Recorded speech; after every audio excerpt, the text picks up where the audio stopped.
100 kilometer rennen met een keppel van 250 skiep. Dat is de grote Frieske skippenkuier die het joert uiteindelijk is. De route komt langs verschillende etappen plakken als Beetse Zweeg, Orige Smellingelaan en Warten. Dat de hoerders zien laten hoe het is om joer te die hoerder te wezen. Nou, in al die etappenplaatsen waar we aankomen, daar hebben we vooraf een ploegje heen gestuurd. Die bouwen een mooie markt op.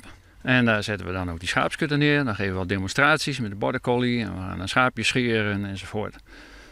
Mensen mogen schapen tellen. En we hebben een hele mooie foto-expositie meegenomen. Die is door Frank Meester gemaakt, professionele fotograaf van ons werk. Dat geeft een beetje een beeld van het werk van een herder anno 2018. De route eindigt in Ljouwert, dat een speciale skipsherder de skiep in de stringen houden mij. Het gaat om een soort 8-daagse veldtocht naar de culturele hoofdstad. En wij nemen de stad in met onze schaapskudde in de laatste etappe.